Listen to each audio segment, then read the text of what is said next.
kong ipabatid sa'yo. Salamat sa lahat dahil di mo pinagkait. Pagmamahal mo na tapat at totoo, walang kahati. Sa puso mo'y ako lang, walang kapares at kadoble. Sa puso ko'y ikaw lang din ang nag-iisa. Sa lahat ng babaeng nakilala ko, ang pangarap ko'y ikaw na ang makasama ko nang habang buhay at sana'y mapangasawa ko. Sa hirap man o sa ginhawa dito sa ating mundo, at sabay nating harapin ang bawat hamon ng buhay at pagsubok dumating. Sapagkat paglalaanan ko ng buong buhay ko'y ikaw na. Ang puso ko ang nagpasya dahil tanging sigaw na salamat. Dahil nang dumating ka sa buhay ko, nakuha ko ng umiti. Naglaho na ang mga kulungkutan, natakman na bawat mga bigati. Sa puso ko na dati ay puro inagpis lamang ang nadarama. Nang dumating ka ay nakita ko na ang kahulugan na salita masaya.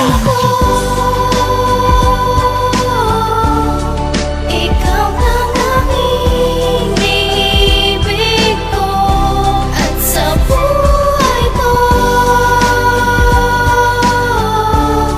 ikaw lang ang inspirasyon ko. Isang babae na sa akin nagpasaya, lalo pa ako nabigani nung nakita ko na siya. Parang isang ligaya na hindi malilimutan. Minamahal kita kahit hindi mo pagpilitan, na ako ang mahalin at sa iba mo ginusto. Ganito ba talaga kapag nagmamahal ako? Parang balewala lahat ng aking mga ginawa. Iniisip ko palagi kapag ika'y nawala. Ano na ang magagawa? Sa tingin ko ay wala. Ang dapat ko lang gawin sa ngayon ay magparaya sa isang babae na matagal kong minamahal, na kay tagal kong pinangarap at laging dinadasal. Sa puso ko